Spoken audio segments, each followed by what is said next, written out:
느헤미야 기도의 사람이란 제목으로 하나님 말씀을 전하겠습니다. 한 가지 질문으로 시작합니다. 최근에 여러분은 언제 진지하게 회개 기도를 해 보셨습니까? 언제 해 보셨습니까? 가장 최근 언제입니까? 조금 전에 했습니다. 아, 조크가 아닌데 조크처럼 됐죠? 참회 기도를 우리가 매주마다 합니다. 이때 한 주간 이렇게 돌아보시고 한 주간 주의 보혈로 깨끗게 해 주셔서 이 예배가 주께 영광이 되고 올려지게 해 달라고 그래서 참회 기도를 하는 겁니다. 다시 질문합니다. 최근에 언제 하나님 아버지께 회개한 것이 언제입니까? 이게 참 중요한 부분입니다. 주보에 보시면 여러분 최고의 기도가 있습니다. 최고의 기도. 최고의 기도가 주기도입니다. 주기도. 주기도문해서 마치 뭔가를 외우는 것처럼 우리가 예배 때 끝 무렵에 하지만 주님이 가르쳐 주신 기도가 유일하게 하나 나오죠. 우리 마태복음 6장 9절로 13절을 화면을 보고 같이 한 목소리 읽어볼게요. 시작. 그러므로 너희는 이렇게 기도하라. 하늘에 계신 우리 아버지여, 이름이 거룩히 여김을 받으시오며 나라가 임하옵시며 뜻이 하늘에서 이루어진 것 같이 땅에서도 이루어지리라. 오늘 우리에게 일용할 양식을 주시옵고 우리가 우리에게 죄 지은 자를 사하여 준 것 같이 우리 죄를 사하여 주시옵고 우리를 시험에 들게 하지 마시옵고 다만 악에서 구하시옵소서. 나라와 권세와 영광이 아버지께 영원히 있사옵나이다. 아멘. 이것이 가장 이상적인 최고의 기도입니다. 너희는 이렇게 기도하라. 주님이 기도에 대해서 가르쳐 주신 기도이기 때문입니다. 최고 기도는 여러분 주님이 가르쳐 준 기도입니다. 그리고 그 다음 어떤 기도일까라는 생각을 조금 해봤습니다. 그 다음 참 최고의 기도는 회개 기도입니다. 제가 참 좋아하는 구절이 역대하 7장 14절입니다. 내 이름을 일컫는 내 백성이 그들의 악한 길에서 떠나 스스로 낮추고 기도하여 내 얼굴을 찾으면 내가 하늘에서 듣고 그들의 죄를 사하고 그들의 땅을 고칠지라. 아멘이죠. 여러분 이 구절은 솔로몬에게 하나님이 두 번째 나타났을 때 전해주신 말씀의 핵심 구절입니다. 성전을 짓고 백성을 축복하고 긴 기도를 하고 낙성식을 드리고 나서 하나님이 밤에 두 번째 찾아와서 이 말씀을 줍니다. 이런 거죠. 솔로몬아, 항상 스스로 낮춰 기도하거라. 악한 길에서 행한 모든 것들을 고하거라. 나의 얼굴을 찾거라. 그럼 내가 하늘에서 듣고 너의 죄를 사할 것이다. 네가 통치하는 그 모든 땅을 내가 고쳐주겠다라고 하나님이 약속하시는 말씀입니다. 즉 여러분 스스로 낮추고 기도하는 말은 회개하라라고도 볼 수 있는 말씀입니다. 최고의 기도는 주님이 가르친 기도와 그리고 낮춰서 하나님 얼굴을 찾는 기도가 최고의 기도라고 저는 생각합니다. 왜 이렇게 기도 이야기 하냐면 오늘 1장 이야기를 다시 보는데요. 1장의 전체 주제가 기도이기 때문입니다. 한번 읽어봐도 기도구나라고 느껴지는 장이 바로 느헤미야 1장입니다. 우리 지난주는 느헤미야가 어떤 사람인지, 어떤 믿음을 가졌는지, 그리고 어떻게 하나님을 믿었는지, 그리고 최고의 가치로 하나님을 여기고 어떻게 헌신했는지에 대해서 살펴보는 두 번째로 그가 어떤 기도의 사람이었는지 크게 한 두 가지로만 살펴보고자 합니다. 우리 첫 번째 함께 읽어볼게요. 시작. 느헤미야 애통함으로 기도한 사람입니다. 애통함으로 기도한 사람입니다. 느헤미야는 페르시아라는 초강대국의 술관원이라고 지난주 자세히 설명드렸습니다. 이 장에 보면 얼마나 이 사람이 높은 자리에 있는지, 얼마나 아닥사스다 왕이 신임했는지를 보여주는 구절들이 나옵니다. 우리 2장 펴서 1절로 6절을 우리 교독해서 볼게요. 2장 1절로 6절 교독하면, 제가 먼저 1절 했습니다. 아닥사스다 왕 제20년 니산월에 왕 앞에 포도주가 있기로 내가 그 포도주를 왕에게 드렸는데 이제는 내가 왕 앞에서 수심이 없었더니,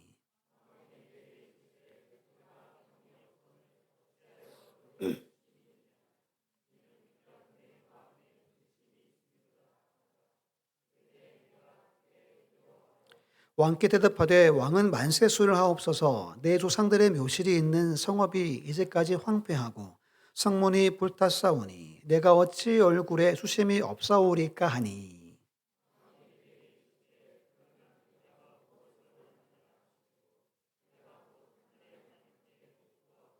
왕에게 아뢰되 왕이 만일 좋게 여기시고 종이 왕의 목전에서 은혜를 얻어싸오면 나를 유다 땅 나의 조상의 묘실이 있는 성읍에 보내어 그 성을 건축하게 하옵소서 하였는데, 그때 왕후도 왕 곁에 앉아 있었더라. 왕이 내게 이르시되 내가 몇 달에 다녀올 길이며 어느 때 돌아오겠느냐 하고 왕이 나를 보내기를 좋게 여기시기로 내가 기한을 정하고. 아멘. 지금 왕이 자기 신하의 얼굴을 보고 자네 근심 있나? 이렇게 물어봅니다. 그리고 지금 6절 보면 옆에 누구와 같이 지금 포도주를 마시죠? 왕후와 함께 포도주를 마십니다. 누가? 느헤미야가. 얼마나 신임했으면 이 당시로는 이런 일들이 잘 흔치 않습니다. 근데 이렇게 엄청난 권력의 중심에 있는 느헤미야가 기도하는 사람이었다는 겁니다. 다시 1장 와서 2절에 친동생이 유다에서 잠깐 내려옵니다. 그래서 묻습니다. 어떻게 유다가 어떻고 예루살렘이 어떠하고, 그리고 2차 포로 귀환자가 어떻게 사는지를 물어보죠. 3절, 4절 보시면 그들이 내게 이르되 사로잡힘을 면하고 남아있는 자들, 2차 포로 귀환자들 말합니다. 그 지방 거기에서 큰 환난, 어려움을 당하고 능욕, 업신여김을 받으며 예루살렘 성은 허물어지고 성문들은 불탔다 하는지라. 내가 이 말을 듣고 앉아서 울고 수일 동안 슬퍼하며 하늘의 하나님 앞에 금식하며 기도하여라고 말합니다. 하나님은 친동생입니다. 그러니까 가서 뭐 미주알 고주알 다 물어봤겠죠. 물어봤더니 사람들이 고통당하고 무시당하고 업신여기고 능욕당하고 여전히 불탄 상태로, 폐와 같은 상태로 있다는 걸 듣습니다. 그 자리에 주저앉아서, 이 말입니다. 앉아서 말은 주저앉아가지고 수일 동안 슬픔 가운데 금식하고 울고 또 울고 또 울고 또 울면서 하늘의 하나님 앞에 기도했다는 것이 느헤미야의 이야기의 시작입니다. 여러분, 누가 기도를 할까요? 누가? 여러분 중에 기도를 즐겨하는 분이 계실 테고 전혀 기도하지 않고도 신앙생활 하는 분도 분명히 있을 텐데, 누가 기도를 할까요? 느헤미야 1장에서 세 가지를 말합니다. 첫 번째는 하나님이 누구신지 아는 사람이 기도합니다. 10절입니다. 이들은 주께서 일찍이 큰 권능과 강한 손으로 구속하신 주의 종들이요 주의 백성이니다 말합니다. 하나님이 나를 건진 왕임을 그는 알았습니다. 그분의 능력의 팔, 강한 손으로 건져주심을 믿고 아는 사람은 하나님께 기도합니다. 두 번째는 하나님의 역사의 주인 되심을 아는 사람은 기도합니다. 5절입니다. 이르되 하늘의 하나님 여호와 크고 두려우신 하나님이여 외칩니다. 하늘과 땅의 주인이라는 거예요. 그분만이 경외받으시는 합당하신 분이라는 것입니다. 역사를 주관하시는 하나님을 느헤미야는 알았습니다. 그리고 하나님을 사랑하고 그의 계명을 지키면 언약을 지켜주시고 헤세드 긍휼을 베푸는 것을 그는 믿고 알았습니다. 여러분, 아무리 여러분들이 열심히 살고 열심히 준비해도 결제는 누가 하시죠? 하나님이 하는 겁니다. 이걸 아는 분들은 기도할 수밖에 없습니다. 내 힘으로 인생을 살아가는 게 아닙니다. 자녀들이 얼마나 똑똑하고 좋은 대학 가고 좋은 회사 들어가도 그걸로 여러분 인생이 결정되지 않는다는 거예요. 역사의 주인은 하나님밖에 없다는 겁니다. 이걸 알면 기도를 하지 말라 그래도 할 수밖에 없는 겁니다. 이게 두 번째 느헤미야가 기도했던 이유입니다. 세 번째는 말씀의 사람이 기도합니다. 7절, 8절, 9절에 느헤미야는 구약의 말씀을 꿰고 있습니다. 왜 망했는지, 그리고 지키고 순종하면 하나님이 저 땅 끝에서도 다시 모으신다는 걸 느헤미야는 알았기에 지금 자기 나라와 민족을 위해서 회개하고 애통하며 기도를 하고 있는 겁니다. 여러분, 기도하는 믿음의 사람은 하나님의 구원의 은혜를 아는 사람입니다. 역사의 주인이 하나님을 아는 사람이며 그 말씀 품고 약속을 붙들고 살아가는 영혼들은 기도한다는 겁니다. 느헤미야처럼 이 안에 기도로 시작하셔서 기도로 마무리하는 여러분들 되셔서 이 인생의 가장 빛나는 한 해가 되시기를 예수님의 이름으로 축원합니다. 지금 새벽에 창세기를 보고 있습니다. 큐티책이 창세기인데요. 오늘 8장을 나눴습니다. 8장이 무슨 이야기죠? 홍해가 아니죠. 홍수죠. 홍수가 차서 온 땅이 물이 가득 찼고 오늘은 이제 방주에서 나온 이야기입니다. 7장은 홍수가 막 터진 이야기고 6장은 홍수 전의 이야기입니다. 홍수 전 성경을 제가 몇 구절 읽어드릴게요. 6장 5절 보면 여호와께서 사람의 죄악이 세상에 가득함과 그의 마음에 생각하는 모든 계획이 항상 악할 뿐임을 보시고 6절에 하나님이 후회하셨다라고 말합니다. 11절 13절 보여주시면 그때 온 땅이 하나님 앞에 부패하여 포악함이 땅에 가득한지라 하나님이 보신즉 땅이 부패하였으니 이는 땅에서 모든 혈육이 있는 자의 행위가 부패함이더라. 하나님이 노아에게 이르시되 모든 혈육이 있는 자의 포악함이 땅에 가득하므로 그 끝날이 내 앞에 이르렀으니 내가 그들을 땅과 함께 뭐하리라? 멸하리라. 11, 13절에 부패라는 단어가 3번 반복됩니다. 포악이라는 단어가 2번 반복됩니다. 제가 찾아봤습니다. 부패가 어떤 뜻인지, 포악이 어떤 뜻인지. 부패란 말은 파괴하다, 못쓰게 만들다, 망가뜨리다 라는 뜻입니다. 하나님이 창조하실 때마다 보시기에 좋았다 그랬죠. 근데 그 창조 목적과 질서가 다 훼손된 것을 말합니다.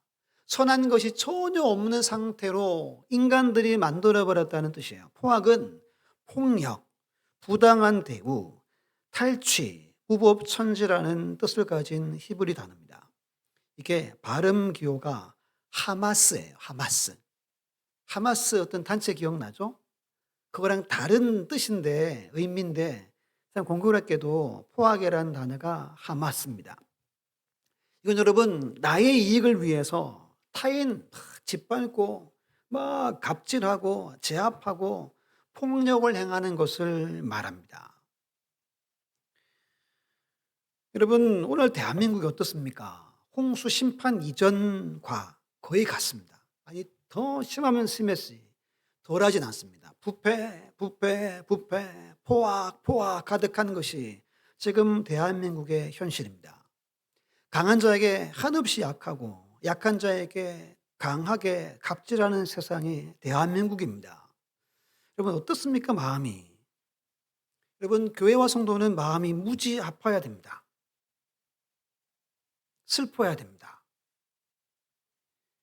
지금 다른 사람 안중이 없습니다. 오직 나와 내 자식 새끼만 잘 되면 돼요. 결과만 주오면 됩니다. 불법 상관없습니다. 부정 상관없습니다. 다 용인합니다. 대한민국이. 부끄러움이 사라졌습니다. 수요일날 제가 최근에 주일도 그랬지만 너무 화가 나가지고 여러분, 무례한 성도들이 너무 많습니다. 무례한 교인들이 너무 많은 거예요. 창세기 3장에 인간이 타락합니다. 그때 뱀을 간교한 뱀이라고 합니다. 여러분, 사단은 간교합니다. 그래서 이 나라가 이러하고 죄에 찌들어서 신음하는 모습 보고 기도를 못하게 만들어 버렸습니다. 여러분, 나라 위에, 백성들 위에 눈물로 기도하는 분이 여기서 몇 분 계실까요? 제가 볼 때 몇 분 없을 겁니다. 왠지 아십니까? 우리 모두가 사단의 괴력에 다 빠져 있습니다. 나는 옳고 너는 틀렸어. 나는 우, 너는 좌지. 이게 여러분 사단의 전략입니다. 만약 여러분 지금 느헤미야는 자기 민족의 상태를 형편을 듣자마자 그 자리에 주저앉아 가지고 막 옷을 찢고 눈물로 애통해합니다. 만약 여러분이 지금 대한민국 현실을 바라보고 기도하지 않는다면 다 사단의 꾀임에 빠져 있는 겁니다. 빠져 있는 겁니다. 정신들을 차리셔야 됩니다. 교회와 성도의 기준은 오직 그밖에 없어요. 하나님 말씀입니다. 사단은 이걸 흐리게 합니다. 주의 법대로 살지 못하게 합니다. 주의 뜻대로 살지 못하게 합니다.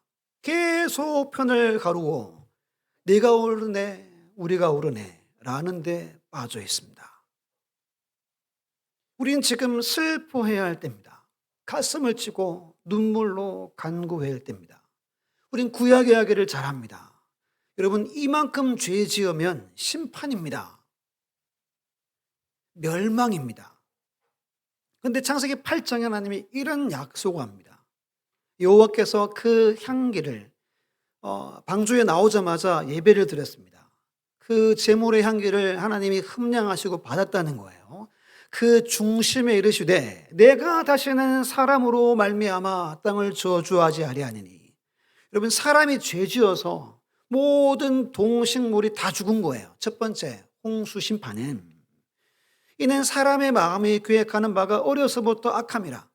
하나님 다 아심에도 내가 전에 행한 것 같이 모든 생물을 다시 멸하지 아니하리니 땅이 있을 동안에는 심음과 거둠과 추위와 더위와 여름과 겨울과 낮과 밤이 쉬지 아니하리라. 여러분, 지금 지구가 잘 돌고 공전 자전 잘하고 하는 이유가 하나님이 붙들고 계신 거예요.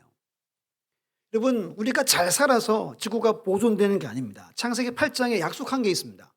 내가 다시는 모두를 멸하지 않겠다. 이 약속 덕분에 이 지구가 보존되고 있는 겁니다. 여러분, 이때 창세기 때보다 오늘날 죄가 훨씬 더 크고 많습니다. 여러분, 지금은 회개하고 눈물을 흘릴 때입니다. 저도 여러분도 우리 자녀도 날마다 무릎 꿇고 회개할 때입니다. 이거 안 하면 소망 없습니다. 성경이 말씀하는 겁니다. 그럼 여러분, 회개하면 주는 은혜가 성경에 여러 구절이 있습니다. 누가복음 24장과 사도행전 3장 말씀 보시면 또 그의 이름으로 죄 사함을 받게 하는 회개가 그럽니다. 회개할 때 뭐 받아요? 죄 사함 받습니다. 3장 19절에 그러므로 너희가 회개하고 돌이켜 너희 죄 없이 함을 받으라. 이같이 하면 새롭게 되는 날이 주 앞으로부터 이를 것이다 말합니다. 회개해야 죄 사함 받고 새로운 날이 우리에게 주어집니다. 누가 선다고 주어지지 않습니다. 앞장 2장 38절 보면 베드로가 설교하죠. 어찌할꼬 할 때 회개해라. 세례 받아라. 그러면 성령의 선물을 받으리라 하신 말씀도 있습니다. 사도행전 11장 18절에 그들이 이 말을 듣고 잠잠하여 하나님께 영광을 돌리려되 그러면 하나님께서 이방인에게도 생명 얻는 회개를 주셨도다 말합니다. 회개할 때 뭐 얻습니까? 생명 얻습니다. 마가복음 1장 15절에 이르시되 때가 찼고 하나님의 나라가 가까이 왔으니 회개하고 복음을 믿어라. 회개하지 않으면 복음을 받아들이거나 믿을 수가 없습니다. 이거 하나는 같이 읽어볼게요. 회개하지 않으면 어떻게 되는가? 시편 우리 7편 말씀 11절 12절 함께 읽습니다. 시작. 하나님은 의로우신 재판장이시며 매일 분노하시는 하나님이시로다. 사람이 회개하지 아니하면 그가 그의 칼을 가심이여 그의 화를 이미 당기어 예비하셨도다. 아멘. 무슨 모습이죠? 활 당기고 계신다는 거예요. 끝까지 회개하지 않으면 이걸 놓겠죠. 결국 망하고 결국 멸망한다는 뜻입니다. 그 예수님은 첫 번째 선포가 회개하라. 천국이 가까이 왔다라고 선포하신 겁니다. 이걸 믿습니까? 이 말씀 믿음으로 우리는 죄사함 받았고 우리는 생명을 누리고 있습니다. 현재 대한민국에 가장 필요한 것은 느헤미야와 같이 애통하는 기도의 사람이 절실히 필요한 데입니다.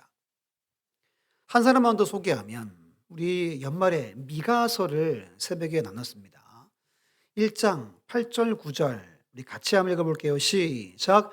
이러므로 내가 애통하며 애곡하고 벌거벗은 몸으로 행하며 들깨같이 애곡하고 타조같이 애통하리니 이는 그 상처는 고칠 수 없고 그것이 유다까지도 이르고 내 백성의 성문 곧 예루살렘에도 미쳤음이니라. 아멘. 앞에 7절 그 이하에 보면 북쪽 사마리아의 죄가 얼마나 악한지를 설명합니다. 그리고 갑자기 미가 선지자가 막 옷 막 찢어가지고 애통했다는 거예요. 8절이 무슨 말이냐 하면 그 상처, 이 죄악이 고쳐질 수 없는 죄악이라는 거예요. 이 죄가 유다까지, 예루살렘까지 다 왔다는 겁니다. 이게 보이니까 미가 선지자가 막 옷을 찢고 짐승들처럼 통곡했다는 거예요. 1장의 마지막 절 16절 보면 더 심합니다. 너는 내 기뻐하는 자식으로 인하여 내 머리털을, 미가가 머리털을 다 밀었다는 거예요. 왜냐 끝에 보시면 이는 그들이 사로잡혀 너를 떠났습니다. 내 자식들 아들 딸들이 나라가 망해가지고 다 포로로 끌려갔다는 겁니다. 그래서 미가가 머리털을 다 뽑아가지고 애통했다는 거예요.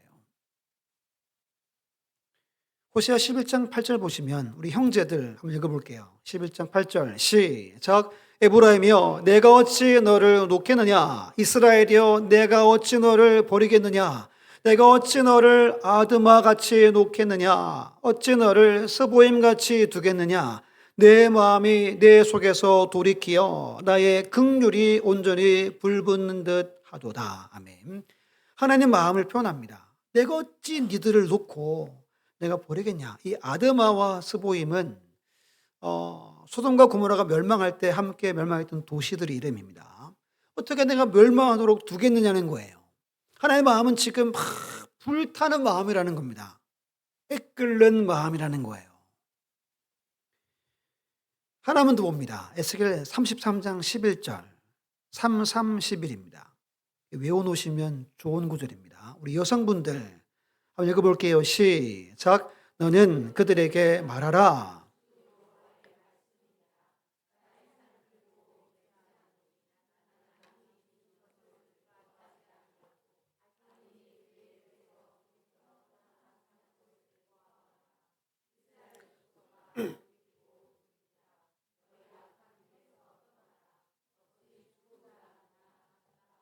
아멘. 하나님은 모든 영혼이 다시 돌아오길 원합니다. 부패하고 포악한 이 대한민국의 현실에 악한 자가 얼마나 많습니까? 그들 그냥 멸망당하는 걸 하나님은 원하지 않으신대요. 오늘날 교회와 저와 여러분들 향하여서 울라고 말합니다. 제발 좀 애통해라. 제발 좀 통곡해라. 이 나라 바라보고 눈물 흘리며 간구해라 라고 하나님이 절규하시는 겁니다. 우리는 이것에 관심이 없죠.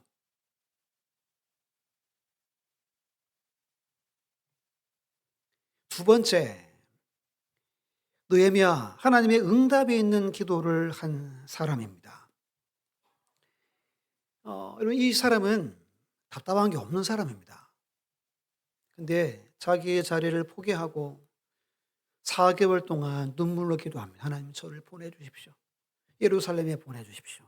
보내주십시오. 왕과 모든 대신들에게 마음을 붙잡아 주셔서 제가 갈 수 있도록 도와주십시오. 해서 2장 8절 하반절에 내 하나님의 선한 손이 나를 도우심으로 왕이 허락하고라고 응답을 받습니다. 그 필요한 모든 것들을 다 왕이 책임져 줍니다. 오늘 1장의 마지막 구절에 형통하기를 구했습니다. 정말로 형통한 은혜와 응답을 받습니다. 이 당시 에스라도 똑같은 응답을 받습니다. 7장 6절 보시면 이 에스라가 바벨론에서 올라왔으니 그는 이스라엘의 하나님 여호와께서 주신 모세의 율법에 익숙한 학자로서 그의 하나님 여호와의 도우심을 입음으로 왕에게 구하는 것은 다 받는 자이더니라고 성경은 말합니다. 뭘 구하든 다 허락해서 받는 사람이 누구라고요? 에스라였습니다. 7장 9절에 첫째 달 초하루 후에 바벨론에서 길을 떠났고 하나님의 선한 손에 도우심을 입어 다섯째 달 초하루 후에 예루살렘에 이르렀다 말합니다. 4개월의 엄청난 여정을 무사히 잘 도착했다는 거예요. 형통했고 형통했다는 겁니다. 우리 창세기 39장 1절로 3절 같이 읽습니다. 시작. 요셉이 이끌려 애굽에 내려가매 바로의 신하 친위대장 애굽 사람 보디발이 그를 그리로 데려간 이스마엘 사람의 손에서 요셉을 산이라. 여호와께서 요셉과 함께 하심으로 그가 형통한 자가 되어 그의 주인 애굽 사람 집에 있으니 그의 주인이 여호와께서 그와 함께 하심을 보며 또 여호와께서 그의 범사에 형통하게 하심을 보았더라. 아멘. 23절에 이것도 같이 읽어볼게요. 시작. 간 수장은 그의 손에 맡긴 것을 무엇이든지 살펴보지 아니하였으니 이는 여호와께서 요셉과 함께 하심이라. 여호와께서 그를 범사에 형통하게 하셨더라. 아멘. 요셉의 별명이 두 가지죠. 첫 번째가 꿈꾸는 자. 누가 붙여줬죠? 형들이 비꼬듯이 붙였습니다. 야, 제가 뭐 꿈을 꿨다고 꿈꾸는 자가 온다. 우리 죽여버리자 했을 때 꿈꾸는 자라는 별명이 있고, 두 번째 별명은 형통한 자입니다. 형통한 자. 어디를 가든 무엇 하든 요셉은 형통한 자였습니다. 이 은혜가 여러분들의 있기를 간절히 축복합니다. 형통한 사람이었습니다. 느헤미야도 그래했고 에스라라고도 했고 요셉도 그래했습니다. 어떻게 이렇게 했을까? 이게 제일 궁금한 거죠. 이들이 뭘 구하든 하나님은 그대로 응답했다는 말입니다. 한 구절이 우리에게 정답을 정해 줍니다. 우리 마태복음 6장 33절 그렇게 했습니다. 시작. 그런즉 너희는 먼저 그의 나라와 그의 의를 구하라. 그러면 이 모든 것을 너희에게 더하시리라. 아멘. 이 원리입니다. 오늘도 이 원리로 살아가는 믿음의 사람에게 하나님은 형통한 자의 인생을 걸어가게 하실 줄 믿습니다. 저는 확신합니다. 이게 잘 안 되어서 문제죠. 이렇게 여러분들이 몸부림치고 먼저 아버지의 나라 위에 살면 여러분의 남은 인생, 자녀의 인생 하나님은 형통한 길로 인도해 주시는 거예요. 요한일서 5장 14, 15절에 보면 그를 향하여 우리가 가진 바 담대함, 하나님을 향해 담대한 것이 있다는 거예요. 그의 뜻, 하나님의 뜻으로 무엇을 구하면 들으신다는 담대함이 있어야 됩니다. 여러분 기도를 하죠. 여러 가지 기도하는데 하나님이 듣고 기뻐하셔서 응답하는 기도가 따로 있다는 겁니다. 나를 위해, 내 뜻을 위해, 내 야명을 위해 기도하는 것 듣지 않으신다는 거예요. 여러분 요셉이나 느헤미야와 에스라가 왜 형통했냐 하면 그들은 하나님의 바라보는 걸 바라봤습니다. 하나님이 눈길이 향하 있는 곳에 같이 향합니다. 그것을 간구했던 거예요. 로마서 8장 26, 27절에 이와 같이 성령도 우리의 연약함을 도우시나니 우리는 마땅히 기도할 바를 알지 못하나 오직 성령이 말할 수 없는 탄식으로 우리를 위하여 친히 간구하시느니라. 마음을 살피시는 이가 성령의 생각을 아시나니 이는 성령이 하나님의 뜻대로 성도들을 위하여 간구하심이니라. 오늘도 성령님은 여러분들 안에서 일합니다. 뭐 일하냐면 여러분들이 뭘 기도해야 할지를 계속 감동 줍니다. 우리가 이걸 듣지 않습니다. 여전히 내 안에 육체의 소욕이 강해가지고 내가 원하는 거 구하는 거예요. 그래서 여러분 응답이 잘 없는 겁니다. 응답이 있는 기도가 있다는 겁니다. 저는 형통한 자입니다. 이 믿음이 저는 확고합니다. 확고해요. 영성대회 갔잖아요. 하루 종일 강의합니다. 쉬는 시간도 없어요. 프로그램 여러분 쉬는 시간 5분, 10분, 20분 주잖아요. 아예 쉬는 시간을 없애버리고 이렇게 알아서 쉬라고, 화장실 갔다 오라고. 그러면서 이렇게 주일 설교 생각나는 좀 이런 걸 적었습니다. 저는 형통한 자임을 저는 스스로 믿습니다. 마음에 안 하셔도 저는 상관없습니다. 지난 과거 보면 진짜 형통했습니다. 그 네 가지를 제가 정리했어요. 부모님, 그리고 우리 집사람이 아가씨 때 많이 섬겼어요. 많이 심었습니다. 이것도 무시 못한다고 제가 두 번째 적었습니다. 세 번째, 저는 단순합니다. 사심이 별로 없었습니다. 불만 없었습니다. 시키면 순종적이었습니다. 잘하지 못해도 성실했습니다. 이 네 가지, 네 번째가 기도 양으로 치면 저희 아버지하고 저는 비교 못합니다. 제가 기도한 거 거의 응답을 전 다 받았습니다. 제가 울산 갔다가 다시 서산 올 때 제가 기도한 거 100% 하나님 응답 다 해주셨습니다. 양도 중요하지만 내가 뭘 기도하는가가 중요하다는 겁니다. 하나님이 여러분들에게 뭘 기도하게 하시는지를 알고 기도하셔야 된다는 거예요. 그냥 나를 위해서, 내 자녀를 위해서 막 기도를 늘어놓는다고 하나님이 다 들으시지는 않는다는 거예요. 이게 요한 1서나 로마서 8장 말씀인 겁니다. 제가 교회를 옮길 때마다 인내하고 기도하고 기도하는 걸 기도했습니다. 그대로 하나님 다 100% 인도해 주셨습니다. 지금까지 제 인생을 돌아보면 군대에서조차도 저는 그렇게 인도해 준 은혜가 제게 있더라고요. 깨달은 게 제가 목사여서 이렇게 기도했다는 생각이 들었습니다. 목사 아니었으면 여러분처럼 기도를 많이 하면 살았겠죠. 그래서 제가 우리 애들 다 주일했으면 좋겠다. 그 생각을 하는 겁니다. 이렇게 기도할 수밖에 없으니까. 응답이 있을 수밖에 없는 거예요. 이게 여러분 진짜 최고의 복입니다. 최고의 복입니다. 마지막으로 우리 마태복음 6장 한번 찾아보십시오. 화면 나올 텐데 주기도문 바로 위에 성경 구절입니다. 마태복음 6장 5절로 7절인데요. 한번 펴봅니다.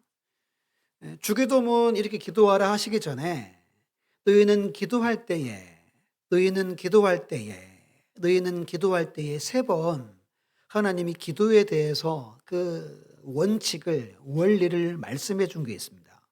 5절, 6절, 7절인데요. 같이 읽습니다. 시작. 또 너희는 기도할 때에 외식하는 자와 같이 기도하지 말라. 그들은 사람에게 보이려고 회당과 큰 거리 어귀에 서서 기도하기를 좋아하느니라. 내가 진실로 너희에게 이르노니 그들은 자기 상을 이미 받았느니라. 너는 기도할 때에 내 골방에 들어가 문을 닫고 은밀한 중에 계신 내 아버지께 기도하라. 은밀한 중에 보시는 내 아버지께서 갚으시리라. 또 기도할 때에 이방인과 같이 중언부언하지 말라. 그들은 말을 많이 하여야 들으시는 줄 생각하느니라. 아멘. 세 가지죠. 첫 번째는 사람들 앞에서 경건하게 보이려고 기도하지 말라는 말입니다. 아, 나 기도 많이 하는 사람입니다. 이거 나타내 보이지 말라는 겁니다. 두 번째는 뭐죠? 기도하려거든 아무것도 없는 은밀한 곳에 가서 방에 들어가서 기도하라고 분명히 말합니다.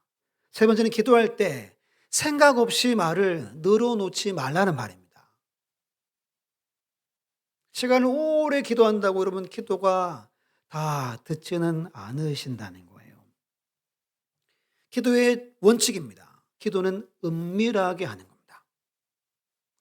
유호준 교수님이 글에 이렇게 말합니다. 기도는 나팔을 불며 자신을 드러내는 종교 행위가 아니라 본래 은밀한 자리에서 드려야 하는 행위입니다. 기도는 결국 은밀히 하나님께 아뢰는 진심 어린 목소리이기 때문입니다. 라고 설명을 붙입니다. 마지막 이야기인데요. 지난 11월 달에 시찰에 갔습니다. 가서 이제 여기 아파르케 교회라고 여자 목사님이 있습니다. 이런 이야기 하다가 어느 부흥사 목사님이 이야기를 해주는 거예요. 그분 교회는 기도를 엄청 많이 한대요. 막 방언하고 막 기도하다가 막 쓰러지기도 하고 몇 시간 동안 기도를 그렇게 한대요. 그리고 이분이 부흥사니까 전국에 수많은 교회들을 돌아보잖아요. 자기 교회는 기도 엄청 많이 하는데 어느 교회 가면 말씀드리고 전하고 기도합시다 그러면 이게 5분도 기도 못하고 막 다 가더래요. 그런데 신기한 게 그들의 삶의 평안과 형통함, 복은 기도 적게 하는 교회 교인들이 누리더라는 거예요. 왜일까요? 이분이 결론은 이 교회, 자기 교회는 기도 많이 하는데 화목하지 않대요. 기도 많이 하지 않는데 다른 교회들은 화목하더래요. 다툼이 없대요. 싸움이 없대요. 그들의 삶이 복이 있더래요. 그럼 기도의 양, 부르짖는 것으로 여러분 하나님이 역사하지 않습니다. 내가 어떻게 기도하는가? 내가 뭘 위해 기도하는가? 기도 많이 하는 분 치고 고집 안 센 분 잘 없습니다. 이 말씀을 다 전했습니다. 여러분 응답이 있는 기도가 있습니다. 기도의 절대 원칙은 은밀하게 기도하는 겁니다. 내가 기도하는지 안 하는지 모르게 기도하는 거예요. 주기도문처럼 기도하는 겁니다. 그때 하나님이 응답하십니다. 여러분 우리는 울어야 됩니다. 가슴을 찢어야 될 때입니다. 속지 마십시오. 사단의 꾀임에 물리치시고 울고 하나님이 원하시는 기도를 드려 응답이 있는 느헤미야, 에스라, 요셉처럼 형통한 자의 삶을 살아가는 여러분들이 다 되시기를 예수님의 이름으로 축원합니다.